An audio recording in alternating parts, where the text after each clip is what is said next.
সবাইকে আজকের লাইভ ক্লাসে শুভেচ্ছা।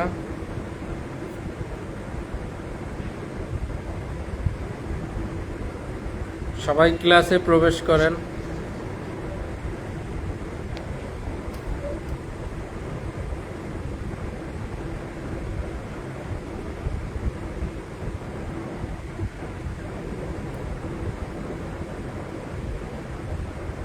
আমাদের মাননীয় প্রধানমন্ত্রী বরিশালে এসেছিল, আপনারা সবাই জানেন। গতকাল সেই ভিভিআইপি ডিউটিতে নিয়োজিত হওয়ার কারণে 2 দিন ক্লাস বন্ধ গিয়েছিল। আমাদের পরীক্ষা চলে আসতেছে, দ্রুত আমাদের পড়ালেখার স্পিড আরও বাড়াতে হবে যদি আমরা প্রমোশন পেতে চাই। আর অনেকেই পড়ালেখা খুব ভালোভাবে করেছিল, পরে বন্ধ দিয়েছে, তাদেরকে কিছু বলার নাই। তবে আপনাদের জন্য খুশির খবর এইটাই যে অনেক ছাত্রই কিন্তু পড়ালেখা শুরু করছিল প্রচুর স্পিডে। তো মাঝখানে যখন 2000 এএসআই নিয়োগ হয়েছে, 2টা বিষয়, গত বছর 2400 প্রমোশন হয়ে গেছে, যত ভালো ছাত্র ছিল সবার প্রমোশন হয়ে গেছে।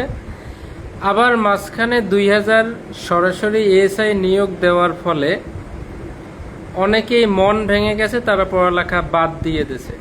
তো এখন কিন্তু আপনাদের এই বছর ফিল্ডে অনেক কম ছাত্রছাত্রী, মানে পরীক্ষায় অ্যাটেন্ডেন্স অংশগ্রহণ করবে অনেক, কিন্তু আপনাদের মেধাবী কিন্তু খুবই কম, মেধাবী স্টুডেন্ট খুবই কম এবছর। তো আপনাদের এই একটা সুযোগ। আর আরও একটা সুখবর হচ্ছে, এবছরেও যারা পাশ করবে, যে কয়জন, প্রত্যেকেরই পরের বছর প্রমোশন হবে। সেটা আপনি লিখে রাখেন বা আমি বললাম, বিশ্বাস করেন, দেখবেন এমনটাই হবে। সো এই 2টা অপরচুনিটি আপনারা পাচ্ছেন। তো লেখাপড়া একটু ধরে রাখেন, আপনি প্রতিদিন 2-3 ঘন্টা পড়লেই হবে। এএসআই নিরস্ত্রের প্রশ্ন সহজ হবে, সহজ। এমসিকিউ যাইয়ে যখন পরীক্ষা দিতে যাবেন বলবে না এটা কি, এ তো পানি, ডাইরেক্ট পানি, আর একটু কঠিন করতে পারতো না? আপনি নিজেই তখন বলবেন কি সহজ প্রশ্ন করছে, আমি তো অনেক কঠিনের জন্য প্রস্তুত ছিলাম, কিন্তু এত সহজ প্রশ্ন করছে। আপনি নিজেই বলবেন যে এত কিছু পড়ে আসছি। খালি এইভাবে একটু পজিটিভ রাখেন, আপনি পারবেন। প্রত্যেকে বোঝার চেষ্টা করেন, আপনার জন্য প্রমোশনের দারুণ সুযোগ রয়েছে এবছর। একে তো ভালো স্টুডেন্টদের সবার র্যাঙ্ক হয়ে গেছে, দ্বিতীয়ত অনেকে পড়ালেখা বন্ধ করে দিয়েছে। এখন আপনাদের সুযোগ। আবার যে কয়জন পাস করবে তাদের পদোন্নতি হবে। বড় বড় মেগা ফাইল আছে, বড় বড় ফাইল আছে। তাহলে আমরা পড়ালেখা করব, আনন্দ করব, পড়ালেখাও করব। So thank you so much guys. আমরা কিছু পড়েছিলাম 386 রাজসাক্ষীদের একটা তালিকা রাখতে হবে। থানা এলাকায় যত রাজসাক্ষী আছে, ওই থানার ওসি স্যার তার থানা এলাকায় যতজন রাজসাক্ষী আছে তাদের একটা তালিকা রাখবেন। প্রতি 3 মাস অন্তর একবার, 3 মাস অন্তর একবার স্থানীয়ভাবে তদন্ত করবে রাজসাক্ষীরা কি করতেছে না করতেছে, তাদের জীবনযাপন পদ্ধতি সম্পর্কে, তারা কি কোনো পরকীয়া করতেছে কিনা, বা তারা কোনো সন্ত্রাসীর সাথে হাত করতেছে কিনা, অথবা তারা কোনো অপকর্মের সাথে জড়িত হচ্ছে কিনা। 386। তারপরে মোস্ট ইম্পর্টেন্ট ছিল 389, এটা সবাই মুখস্থ করে ফেলবেন, বোঝার চেষ্টা করবেন। অনুসন্ধান স্লিপ, অনুসন্ধান করার জন্য যে স্লিপ, এটা কাগজ, একটা জিনিস অনুসন্ধান করে সেই অনুসন্ধানের ডিটেলস যে স্লিপে লিখবেন সেটা হচ্ছে অনুসন্ধান স্লিপ। কোনো ব্যক্তির নাম ঠিকানা ঠিক আছে কিনা সেজন্য কাগজ আসলে সেটা অনুসন্ধান করবেন, অনুসন্ধান স্লিপ। একজনের নামে মামলা হয়েছে সেই বিষয়ে অনুসন্ধান, তাহলে অনুসন্ধান স্লিপটা এক কথায় বোঝার চেষ্টা করেন, কান খুলে শুনে রাখেন, কেউ এভাবে বলবে না। যে থানায় মামলা হবে, বোঝার চেষ্টা করেন, যে থানায় মামলা হবে এই আসামি অথবা যার নাম ঠিকানা যাচাই করতে হবে এই লোকটা যদি ওই থানার বাসিন্দা না হয়, এই লোকটা যদি অন্য থানার লোক হয়, ঠিক তখন অনুসন্ধান স্লিপ লাগবে। অনুসন্ধান স্লিপ কে পাঠায়? এক ওসি স্যার আর এক থানার ওসি স্যারের কাছে পাঠায় যে বন্ধু শোনো, এই যে আমার থানায় একটা মামলা হয়েছে, এই মামলার আসামির তথ্য লাগবে, ও তোমার থানার লোক, তাই আমি তোমার কাছে এইটা পাঠাইলাম, তুমি ওর সম্পর্কে জেনে নাম ঠিকানা সঠিকভাবে এই স্লিপটা লিখে আবার আমার কাছে পাঠাই দিও। অথবা একটা লোকের নাম ঠিকানা জানা লাগবে, এই লোকটা অন্য থানায় থাকে, তাহলে সেই থানার ওসি স্যারের কাছে পাঠাবে। তাহলে অনুসন্ধান স্লিপটা কখন হয়? যখন যার সম্পর্কে তথ্য জানা লাগবে এই লোকটা যখন অন্য থানায় বাস করে, ঠিক তখন অনুসন্ধান স্লিপ হয়। কিন্তু এই লোকটা যদি, যে থানার পুলিশ এই তথ্য সংগ্রহ করবে এই লোকটাও যদি ওই একই থানার বাসিন্দা হয়, তখন কিন্তু আর অনুসন্ধান স্লিপের দরকার হবে না। তাহলে কোনো মামলার অভিযুক্ত বা আসামির সম্পর্কে তথ্য জানার জন্য অথবা মামলার সাথে জড়িত সন্দেহভাজন বা অন্য কোনো ক্ষেত্রে ফৌজদারি প্রশাসনের সাথে জড়িত কোনো ব্যক্তির যদি নাম ঠিকানা স্বভাব চরিত্র যাচাই করার প্রয়োজন হয় এবং এই লোকটা যদি অন্য থানার বাসিন্দা হয়, ঠিক তখনই যে স্লিপটা ইস্যু করা হবে সেটা হচ্ছে অনুসন্ধান স্লিপ। অনুসন্ধান স্লিপ কি আপনারা বুঝতে পারছেন?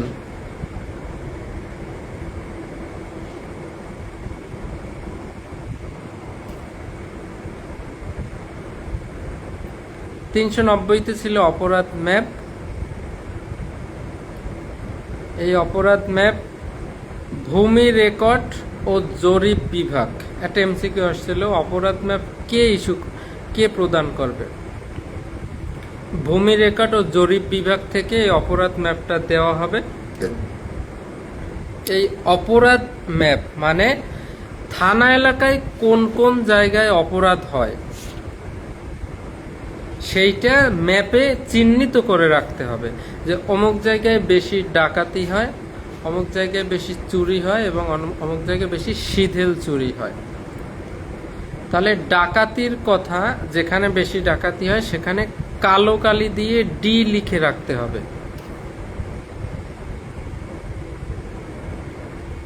ডাকাতি কালো কালি দিয়ে ডি দিয়ে লিখতে হবে। আর চুরি এবং সিঁধেল চুরি এই দুইটা লাল কালি দিয়ে লিখতে হবে। চুরির কথা লিখতে হবে, চুরি ইংরেজি কি? থিফট নাকি? তাহলে চুরির কথা লিখতে হবে টি দিয়ে, আর সিঁধেল চুরি লিখতে হবে বি দিয়ে, এর পরে যেটা পি। তাহলে একটা অপরাধ ম্যাপ, প্রতিটা থানায় একটা অপরাধ ম্যাপ সংরক্ষণ করতে হবে। এটা ভূমি রেকর্ড ও জরিপ বিভাগ থেকে দেওয়া হবে। প্রতি 5 বছর পর পর এইটা চেঞ্জ হবে। এই ম্যাপের যেখানে বেশি ডাকাতি হওয়ার সম্ভাবনা সেখানে কালো কালি দিয়ে ডি লিখে রাখতে হবে। যেখানে বেশি চুরি হয় বা সম্ভাবনা সেখানে লাল কালি দিয়ে টি লিখতে হবে। আর যেখানে সিঁধেল চুরি সেখানে লাল কালি দিয়ে বি লিখতে হবে। ধ্রুবরাজ, আপনি কমেন্ট করেন, কমেন্টে লিখে দেন ডাকাতি ইকুয়াল টু ডি, চুরি ইকুয়াল টু টি, আর শীতল চুরি ইকুয়াল টু বি। কোনটা কোন কালিতে, এটা কমেন্টে লিখে দেন। আজকে আমরা পড়ব ভিলেজ ক্রাইম নোট বুক, VCNB। ভিতে ভিলেজ, সিতে ক্রাইম, এনে নোট, বুইতে বুক। ভিলেজ মানে হচ্ছে গ্রাম, ভিলেজ ক্রাইম গ্রামের অপরাধ, নোট বুক অর্থাৎ গ্রামের যত অপরাধী আছে, নর্মাল অপরাধী, সাজাপ্রাপ্ত অপরাধী, সন্দেহজনক অপরাধী, পেশাগত অপরাধী, অল টাইপস অফ ক্রিমিনাল, এই সমস্ত ক্রিমিনালের তথ্য উপাত্ত, তারা কি অপরাধ করতেছে বা করেছে, এই সমস্ত কিছু যে নোট বইতে লেখা থাকে সেটাই হচ্ছে ভিলেজ ক্রাইম নোটবুক বা গ্রাম অপরাধ নোট বই। তাহলে ভিলেজ ক্রাইম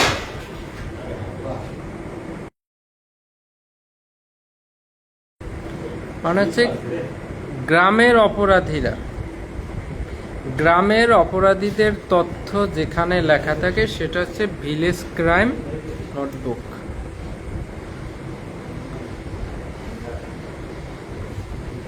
ভিলেজ ক্রাইম নোটবুকের 5টা অংশ।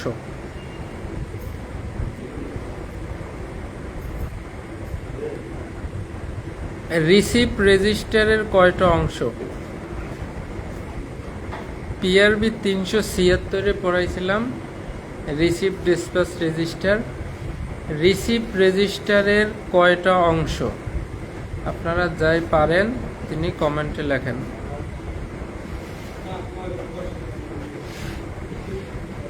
তাহলে VCNBর 5টা অংশ।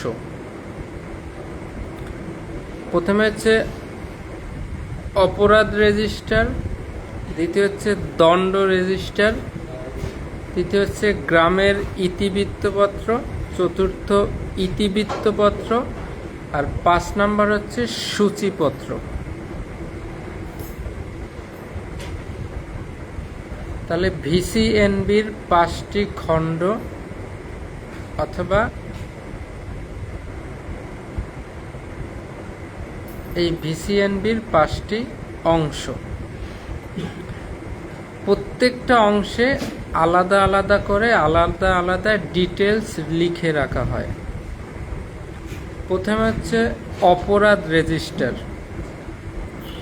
তাহলে গ্রামের যত অপরাধী আছে তাদের তালিকা যে রেজিস্টারে লেখা হয় সেটা হচ্ছে অপরাধ রেজিস্টার। আর দণ্ড রেজিস্টার অর্থাৎ যত সাজাপ্রাপ্ত, যত দণ্ড পাইছে, এই দণ্ড সাজা যাদের যে রেজিস্টারে লেখা হয় সেটা হচ্ছে দণ্ড রেজিস্টার। আর গ্রামের ইতিবৃত্তপত্র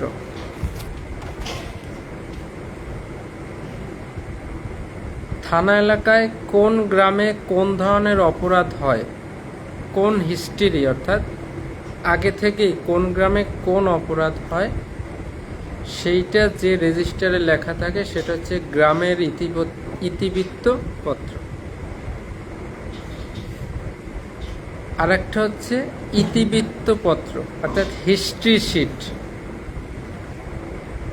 হিস্ট্রি শিট অর্থাৎ গ্রামের অপরাধীরা কোন ধরনের অপরাধের সাথে জড়িত সেইটা যে রেজিস্টারে লেখা থাকে, অর্থাৎ তাদের হিস্ট্রি যেটাতে লেখা থাকে সেটাকে বলে হিস্ট্রি শিট বা ইতিবৃত্তপত্র। আর একটা হচ্ছে সূচিপত্র, ইন্ডেক্স, অর্থাৎ থানা এলাকায় যত অপরাধী আছে বা সন্দেহজনক ব্যক্তিদের নাম ঠিকানা রেজিস্টারের কোন পাতায় আছে, এক একজনের নাম ঠিকানা কোন পাতায় আছে, কোন পৃষ্ঠায় লিপিবদ্ধ করা হয়েছে সেইটা যে রেজিস্টারে লেখা থাকে সেটা হচ্ছে সূচিপত্র। আমাদের প্রত্যেকটা বইয়ের প্রথমে সূচি লেখা থাকে যে এইটা এত পৃষ্ঠায়। তাহলে ভিসিএনবি, ভিসিএনবির একটা ফুল মিনিং আছে, সবাই এটা জেনে রাখবেন, ভিলেজ ক্রাইম নোটবুক। এই ভিসিএনবি সবচেয়ে গুরুত্বপূর্ণ পুলিশের যত রেজিস্টার আছে তার মধ্যে মোস্ট ইম্পর্টেন্ট হচ্ছে ভিসিএনবি। এটা খুবই গোপনীয় একটা সরকারি দলিল। এই ভিসিএনবিতে যত ধরনের অপরাধী, সাজাপ্রাপ্ত অপরাধী, পেশাগত যত অপরাধ, কে কি দণ্ড পাইছে, গ্রামের সমস্ত হিস্ট্রি এই ভিসিএনবিতে থাকে। ঠিক ভিসিএনবির আধুনিক সংস্করণ হচ্ছে CDMS, CDMS crime data management system. আমাদের যখন পুলিশ ক্লিয়ারেন্স যে ব্যাপারটা, মনে করেন কোনো একজন লোক বিদেশে যাবে, পাসপোর্ট ভিসার আবেদন করে, তখন পুলিশ ক্লিয়ারেন্স নেয়। এই পুলিশ ক্লিয়ারেন্সে মূলত চেক করা হয় এর নামে কোনো ফৌজদারি দেওয়ানি, বিশেষ করে ফৌজদারি মামলা এর নামে আছে কিনা। তো সিডিএমএসে যখন সার্চ দেওয়া হয় তখন তার নামে যদি কোনো মামলা থাকে স্বয়ংক্রিয়ভাবে তখন সেই সিডিএমএসে দেখা যায়। যখন সিডিএমএস ছিল না তখন এই যে রেজিস্টারগুলো, ভিসিএনবির যে 5টা রেজিস্টার, 5টা খণ্ড, এইগুলা উল্টে পাল্টে দেখা লাগতো। এখন অনলাইনে সিডিএমএসে দেখা যায়। তাহলে ভিলেজ ক্রাইম নোটবুক, গ্রামের অপরাধীদের নোট বই। এই ভিসিএনবির 5টা খণ্ড, একটা 393 অপরাধ রেজিস্টার মানে প্রথম খণ্ড, একটা 394 দণ্ড রেজিস্টার দ্বিতীয় খণ্ড, একটা পিআরবি 400 গ্রামের ইতিবৃত্তপত্র, একটা পিআরবি 401 ইতিবৃত্তপত্র, আর একটা হচ্ছে পিআরবি 405 সূচিপত্র।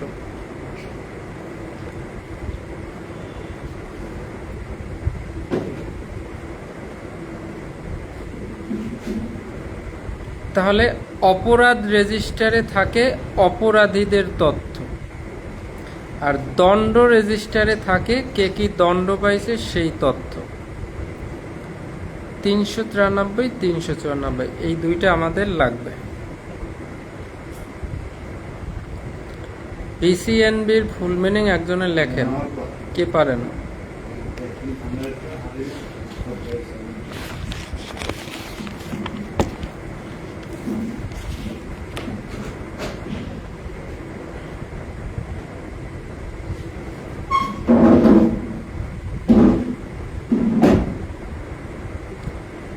পিআরবি 397, যাদের কাছে বই আছে দেখেন। পিআর স্লিপ পাওয়ার পরে পুলিশের কি করণীয়? পিআর স্লিপ পাওয়ার পরে পুলিশের কি করণীয়? কোনো আসামির যখন সাজা ভোগের মেয়াদ শেষ হয়ে যাবে, মনে করেন একজন আসামির 10 বছর কারাদণ্ড হয়েছিল, আগামীকাল 10 বছর পূর্ণ হবে। এই 10 বছর পূর্ণ হওয়ার পরে তাকে জেলখানা থেকে মুক্তি দেওয়ার আগে জেল কর্তৃপক্ষ এই আসামির যে মুক্তি দেবে সেই সম্পর্কে এসপি স্যারের কাছে, জেলার এসপি স্যারের কাছে একটা পত্র বা কাগজ প্রেরণ করে যে আগামীকাল অমুক অমুক আসামির মেয়াদ পূর্ণ হয়ে যাবে, আগামীকাল তাদেরকে ছেড়ে দেওয়া হবে। এই যে পত্রটা দেয়, কে দেয়, কাকে দেয়? জেল কর্তৃপক্ষ দেয় পুলিশ সুপারকে।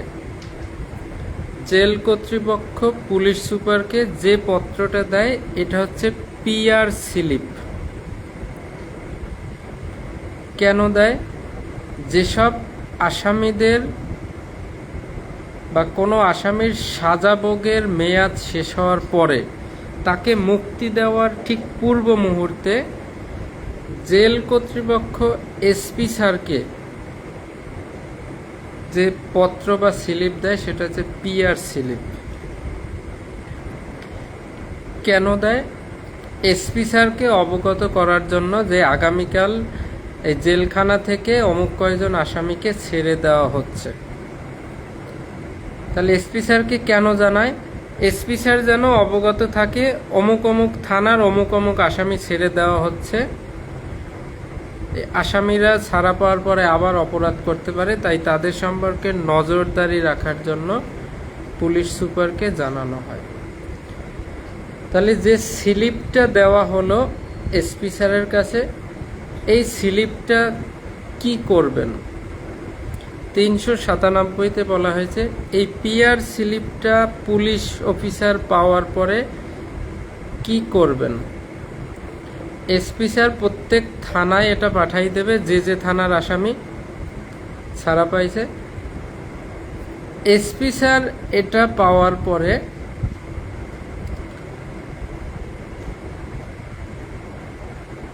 এই যে আমাদের ভিসিএনবির দ্বিতীয় খণ্ড আর চতুর্থ খণ্ড, এই দুইটা খণ্ডে লিপিবদ্ধ করে রাখবেন।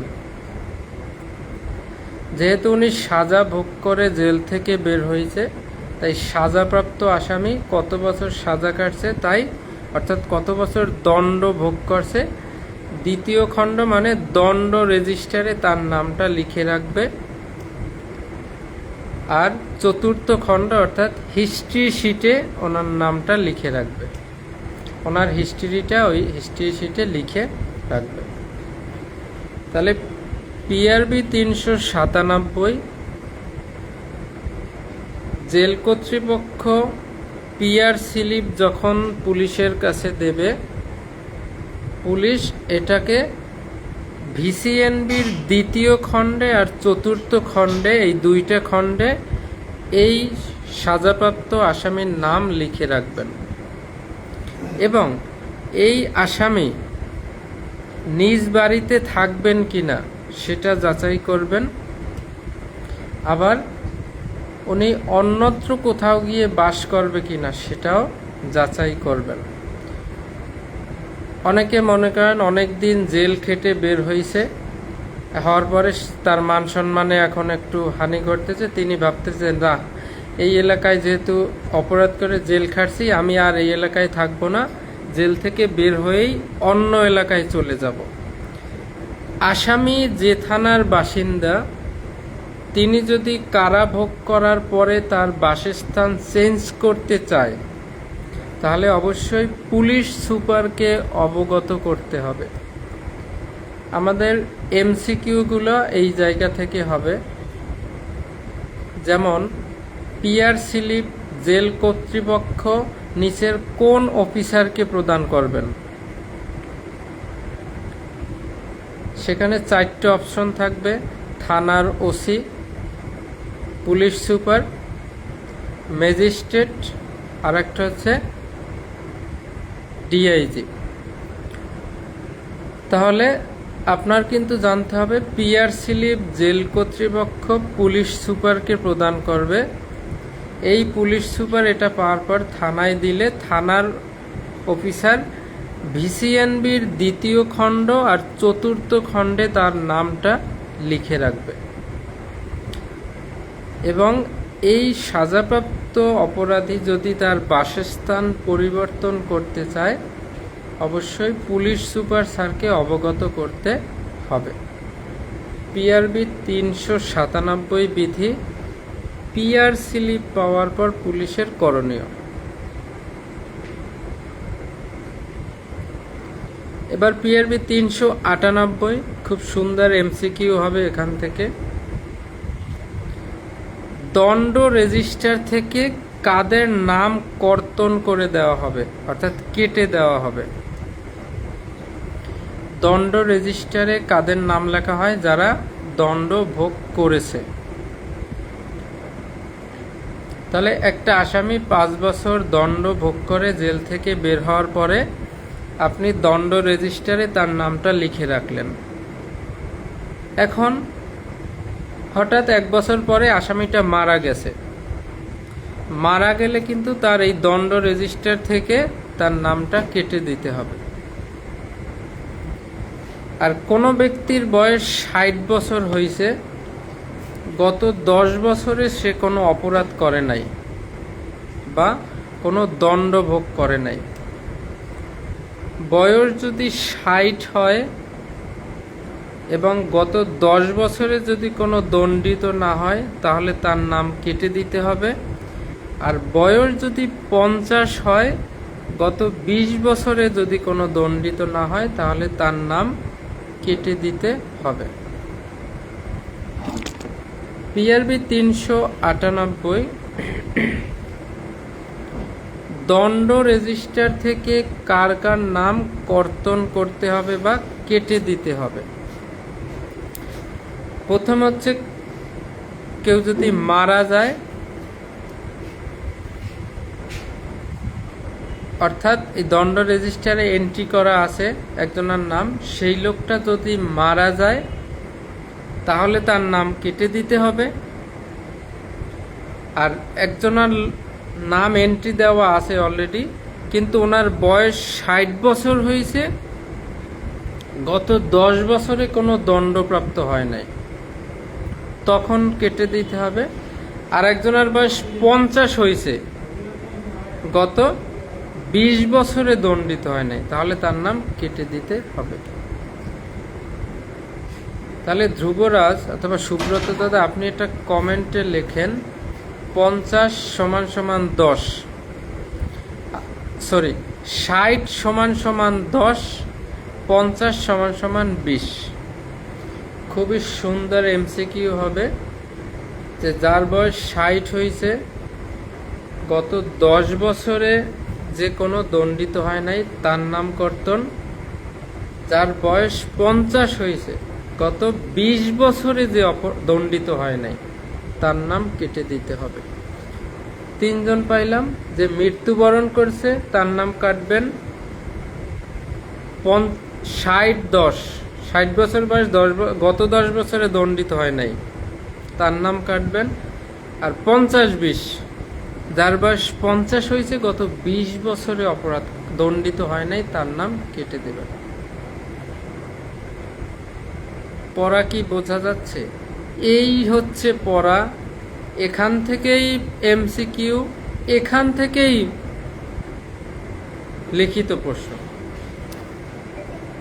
একটা প্রশ্নের 3-4টা ভাগ করে, তাহলে একটা ভাগে দিল পিআরবির প্রশ্নের পিআর স্লিপ পাওয়ার পরে বা পিআর স্লিপ প্রাপ্ত হওয়ার পরে পুলিশ অফিসারের করণীয় কি,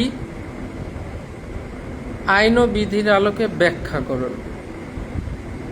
তখন আপনি দিবেন পিআরবি 397 বিধি অনুযায়ী জেল কর্তৃপক্ষ কোনো আসামির সাজা ভোগ হওয়ার শেষে মুক্তি প্রদানের পূর্বে জেল কর্তৃপক্ষ পুলিশ সুপারের নিকট যে পত্র প্রেরণ করে সেটা হচ্ছে পিআর স্লিপ। এই পিআর স্লিপ পাওয়ার পরে পুলিশ অফিসারের করণীয় হলো নিম্নরূপ। 1 নাম্বার দেবেন, সবসময় নাম্বারিং করে লিখবেন, নাম্বার বেশি পাবেন। 1 নাম্বার, পিআর স্লিপ পাওয়ার পরে এই আসামি বা মুক্তির পাওয়ার বিষয়টি ভিসিএনবির 2য় খণ্ডে এবং 4র্থ খণ্ডে প্রয়োজনীয় তথ্য দিয়ে লিপিবদ্ধ করে রাখতে হবে। 2 নাম্বার দেবেন, এই সাজাপ্রাপ্ত আসামি নিজ বাড়িতে অবস্থান করবেন কিনা সেটা যাচাই করতে হবে। আর 3 নাম্বার দেবেন, তিনি অন্য কোথাও অবস্থান করবেন কিনা সেটাও যাচাই করতে হবে। তবে অন্য কোথাও অবস্থান করলে সেটা পুলিশ সুপারকে অবগত করতে হবে। পিআরবি 397 বিধি। আপনি অন্তত 4 মার্ক পাবেন 5-এর মধ্যে। তাহলে প্রতিটা ধারা অথবা প্রতিটা বিধির যে ডিটেলস, মূল ডিটেলস যদি আপনি জানেন, প্রশ্ন যেভাবেই করুক না কেন আপনি অ্যান্সার দিতে পারবেন। তাহলে 60 = 10, 50 = 20। সোহাগ মিস্ত্রি, আপনি কি ক্লাস বুঝতে পারতেছেন?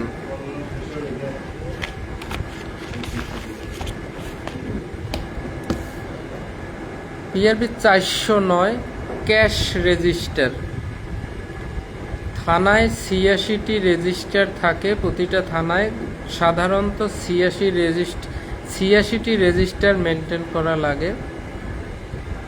এর ভিতরে একটা আছে ক্যাশ রেজিস্টার বা নগদান হিসাব,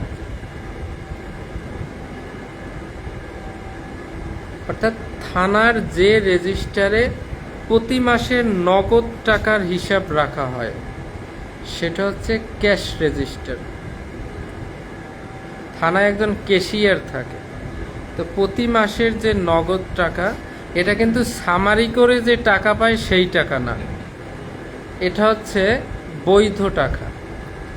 একটা থানায় দুইভাবে বৈধভাবে টাকা আসে। একটা আসে এসপি অফিস থেকে, আমাদের যে ডিপার্টমেন্টাল বাজেট, সেই পুলিশ সুপারের অফিস থেকে একটা আসে। আর একটা আসে যে জরিমানা ওয়ারেন্ট। এই জরিমানা ওয়ারেন্টের মাধ্যমে যে টাকাটা, জরিমানাটা আদায় করা হয়। এই দুইভাবে থানায় নগদ অর্থ আসে। এই বৈধভাবে যত অর্থ আসে সেই অর্থ যে রেজিস্টারে লেখা থাকে সেটা হচ্ছে ক্যাশ রেজিস্টার। এই ক্যাশ রেজিস্টার 2 কপিতে রাখতে হবে, 2 কপি। প্রতিদিন যত খরচ হবে সেটার পৃথক পৃথক ভাউচার তৈরি করতে হবে। নর্মাল যত রেজিস্টার আছে সেগুলোর দায়িত্ব এএসআই অর্থাৎ অ্যাসিস্ট্যান্ট সাব ইন্সপেক্টরকে দেওয়া যায়, তবে ক্যাশ রেজিস্টারের দায়িত্ব সাব ইন্সপেক্টরের নিচে কাউকে দেওয়া যাবে না। হয় থানার ওসি স্যার নিজেই রেজিস্টার মেনটেন করবে অথবা সর্বনিম্ন সাব ইন্সপেক্টর। তাহলে এখান থেকে একটা এমসিকিউ, ক্যাশ রেজিস্টার নিচের কোন পদের অফিসার রক্ষণাবেক্ষণ করতে পারেন? থানার নগদান হিসাব রেজিস্টার নিচের কোন পদের অফিসার রক্ষণাবেক্ষণ করতে পারেন?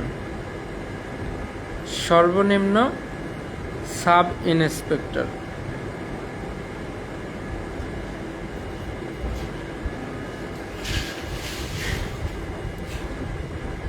তাহলে নগদ অর্থ 2 মাসের বেশি থানায় রাখা যাবে না।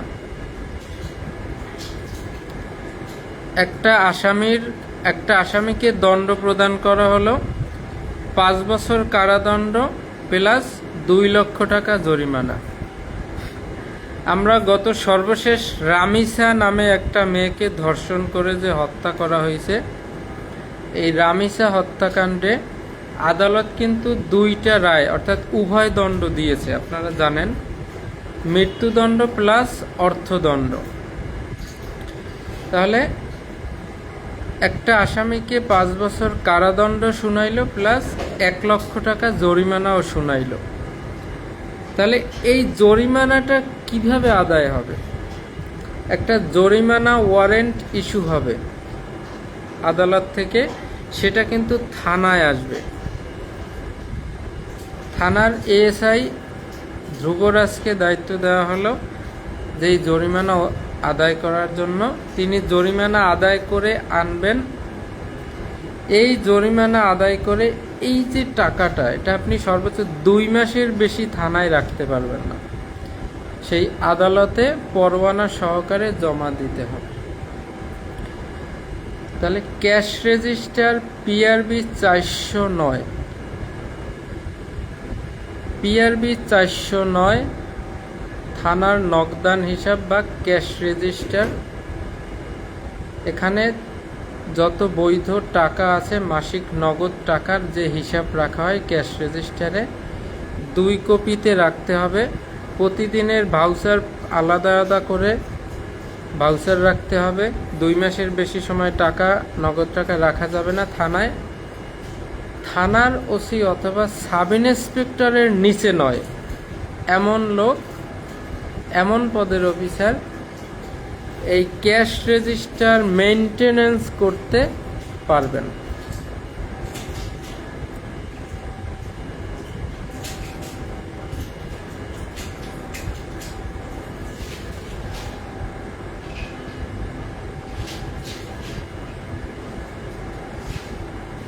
সবাইকে একটা প্রশ্ন করি, অ্যান্সার করেন।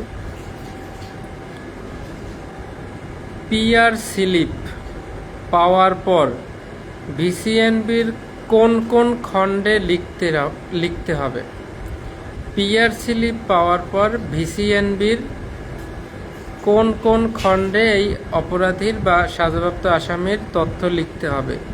কোন কোন খণ্ডে, কত নাম্বার খণ্ডে?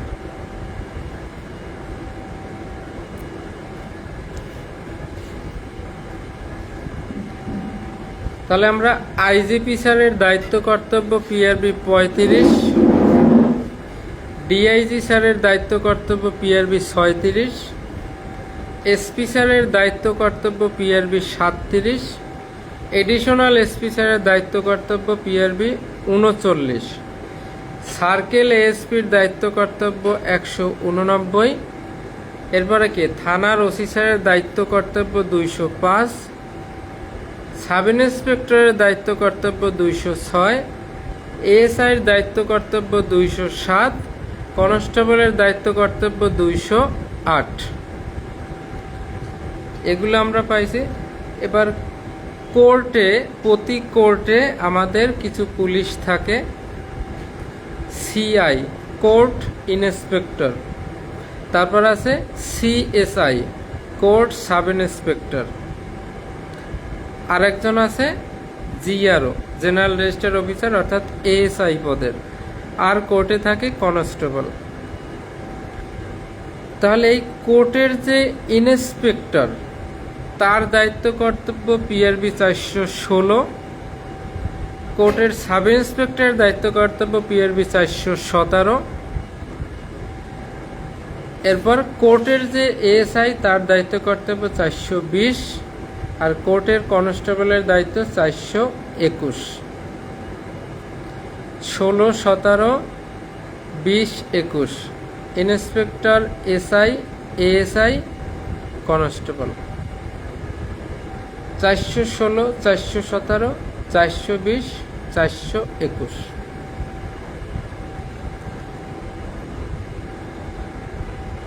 এখন কোর্টের যে সাব ইন্সপেক্টর তার কাজটা কি?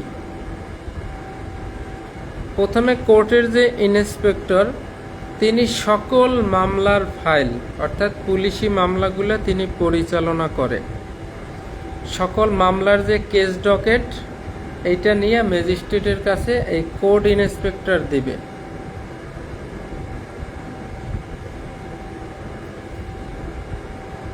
এখন কোর্ট ইন্সপেক্টর যখন না থাকবে তখন কোর্ট সাব ইন্সপেক্টর তিনি এইটা পরিচালনা করবে, অথবা কোর্ট ইন্সপেক্টর যে সকল কমান্ড দিবেন কোর্ট সাব ইন্সপেক্টরের কাজ হবে সেগুলো পালন করা।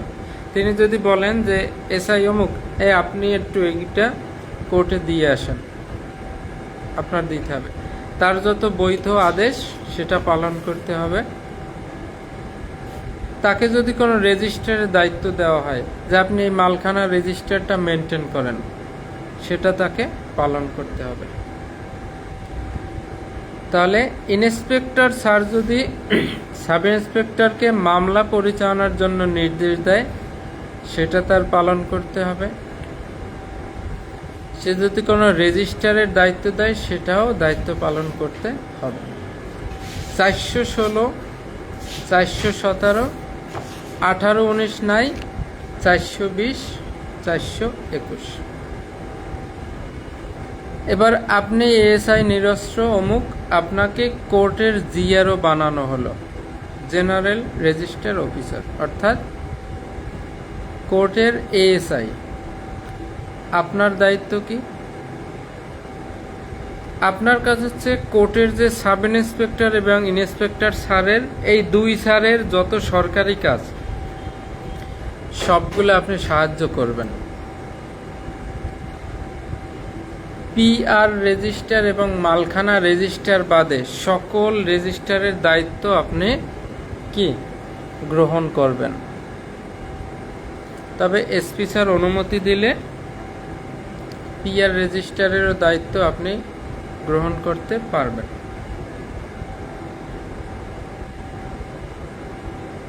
পিআরবি 207 এএসআই এর দায়িত্ব কর্তব্য। ক খ গ ঘ 4টা ছিল, এই 207 আর 420। 207 হচ্ছে নর্মাল সকল এএসআই, আর 420 হচ্ছে কোর্টের এএসআই। বোঝার চেষ্টা করেন, 207 পিআরবি সকল নর্মাল এএসআই, আর 420 হচ্ছে কোর্টের এএসআই স্পেসিফিক। তাহলে 207 এএসআই এর দায়িত্ব কর্তব্যে পেয়েছিলাম এএসআই কে জিডি, সিডি, এফআইআর, ভিসিএনবি, 4টা রেজিস্টার মনে রাখবেন।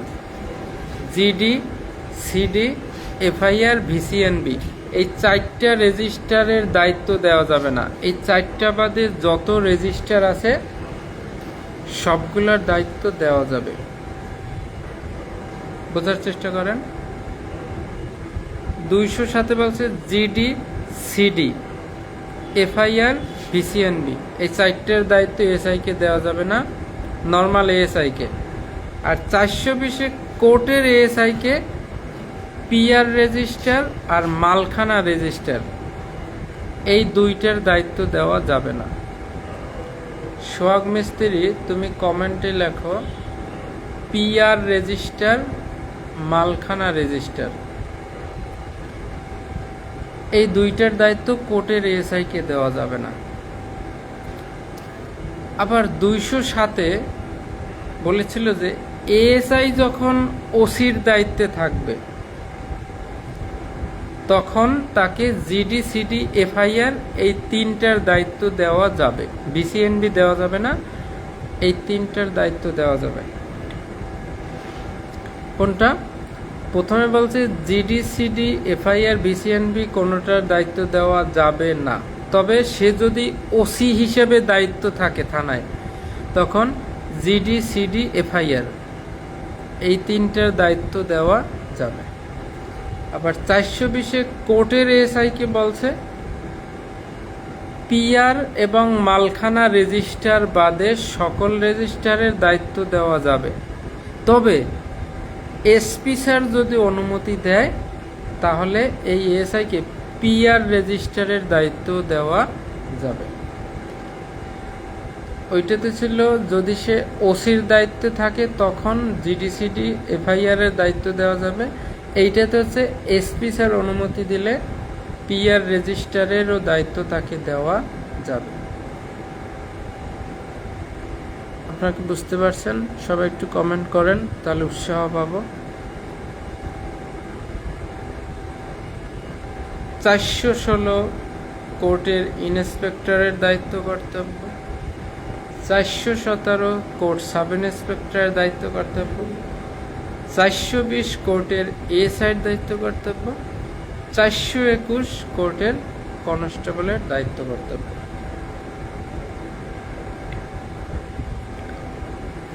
এ পর্যন্ত সবাই বুঝতে পারলেন? তাহলে পিআর স্লিপ পাওয়ার পর দ্বিতীয় আর চতুর্থ খণ্ডে লিপিবদ্ধ করে রাখতে হবে। এই যারা কমেন্ট করেন এদের জন্য সুবিধা, আপনারা প্রত্যেকে এই পড়ার সময় নোট করে রাখবেন। এই ধরেন আমি যে এখন পড়াইলাম পিআরবি 420 কোর্টের এএসআইয়ের দায়িত্ব কর্তব্য, এই 420 পিআরবি লিখে সামনে শর্টকাটে যদি আপনি এখন লিখে রাখতেন যে 420 আর 207-এর পার্থক্য, দুইটাই এএসআই, ওটা হচ্ছে নর্মাল সকল এএসআই, এইটা হচ্ছে কোর্টের এএসআই। ওরে জিডিসিটি এফআইআর বিসিএনবির দায়িত্ব দেওয়া যাবে না, তবে ওসি হিসেবে দায়িত্ব থাকলে জিডিসিটি এফআইআর এর দায়িত্ব পাবে। আর এদিকে কোর্টের এএসআই পিআর আর মালখানা রেজিস্টারের এই দুইটার পাবে না, তবে এসপি স্যার অনুমতি দিলে পিআর রেজিস্টারের দায়িত্ব পাবে। এভাবে নোট করে রাখলে যখনই আপনি দেখবেন তখন কিন্তু মনে পড়বে, নইলে এটা কিন্তু মুখস্থ থাকবে না। তাহলে আমরা যে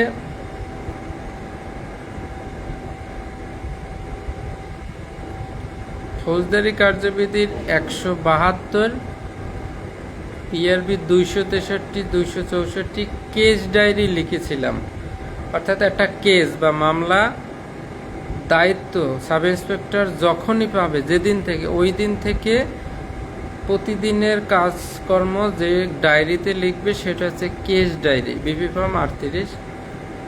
এই কেস ডায়েরি লেখার পর আপনি কি করবেন? অবশ্যই আদালতে পাঠাইতে হবে, উপস্থাপন করতে হবে, অর্থাৎ কোর্টের পাঠাইতে হবে। সেই পিআরবি 442 হচ্ছে কেস ডায়েরি আদালতে উপস্থাপন। 442-এ মামলার আইও আদালতে পাঠাই দেবে,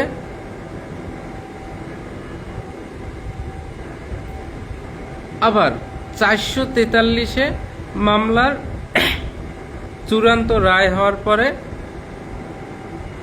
কোর্টের যে ইন্সপেক্টর আছে তিনি আবার থানার ওসির নিকট এটা ফেরত দিবেন। তাহলে থানা থেকে কেস ডায়েরি দেওয়া হবে 442-এ, আবার কোর্ট থেকে থানায় ফেরত দেওয়া হবে 443-এ। তাহলে থানা হতে কোর্টে দেওয়া হবে কখন? যখন মামলা তদন্ত শেষ, মামলার যে প্রতিবেদন যখন জমা দিবেন, তদন্ত প্রতিবেদন দেওয়ার সময় কেস ডায়েরি দিবেন 442-এ, আবার মামলা একদম চূড়ান্ত নিষ্পত্তি বা ফাইনাল হওয়ার পরে কোর্ট থেকে আবার থানায় পাঠানো হবে 443-এ। এই ছিল আজকে আমাদের আয়োজন। আগামীকালে দুইটা নতুন পিআরবি আছে, 444, 445, একটা মামলার ব্রিফ, একটা হচ্ছে এফএম বা ফাইনাল মেমো, লিখিত প্রশ্ন আসার মতো, খুবই ইম্পর্টেন্ট। আগামীকাল খাতা কলম নিয়ে সবাই লাইভ ক্লাসে থাকবেন, খুবই গুরুত্বপূর্ণ ক্লাস করা হবে। আর 4টা ক্লাস আছে আমাদের পিআরবি, তারপর পিআরবি শেষ। তাহলে 391 পড়েছিলাম ভিসিএনবি ভিলেজ ক্রাইম নোটবুক। ভিসিএনবির কয়টি অংশ বা কয়টি খণ্ড? প্রত্যেকে কমেন্ট করেন। ভিসিএনবির 5টি খণ্ড। প্রথম খণ্ড, দ্বিতীয়, তৃতীয়, চতুর্থ, পঞ্চম। প্রথম খণ্ড হচ্ছে অপরাধ রেজিস্টার, প্রথম পার্ট। দ্বিতীয় হচ্ছে দণ্ড রেজিস্টার, 393, 394। তারপর হচ্ছে গ্রামের ইতিবৃত্তপত্র, আর একটা হচ্ছে ইতিবৃত্তপত্র, 400 পিআরবি 400 আর 401। আর শেষে হচ্ছে সূচিপত্র PRB 405। 397 PRB PR slip jail কর্তৃপক্ষ এসপি স্যারকে দিবে। এটা পাওয়ার পরে দ্বিতীয়, চতুর্থ খণ্ডে লিপিবদ্ধ করতে হবে। আসামি নিজ থানায়, নিজ বাড়িতে থাকবেন কিনা যাচাই করতে হবে, অন্য কোথাও থাকলে সেটা এসপি স্যারকে অবগত করতে হবে। 398 দণ্ড রেজিস্টার থেকে কার কার নাম কাটা হবে। যে অলরেডি মারা গেছে তার নাম কেটে দিবেন, যার বয়স 60, গত 10 বছরে দণ্ডিত হয় নাই তার নাম কেটে দিবেন, যার বয়স 50, গত 20 বছরে দণ্ডিত হয় নাই তার নামও কেটে দেবেন। পিআরবি 398। 409-তে ক্যাশ রেজিস্টার, সাব ইন্সপেক্টর নিচে কেউ দায়িত্বে থাকতে পারবে না। 416 সিআই 417 CSI, 420 CASI আর 421 কোর্ট কনস্টেবল।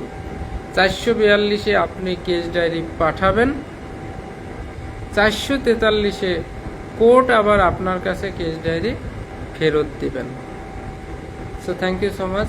সবাই বেশি বেশি করে পড়েন, পরীক্ষা চলে আসছে, আগামী ক্লাসে আমন্ত্রণ রইল। প্রচণ্ড ঘুম পাচ্ছে।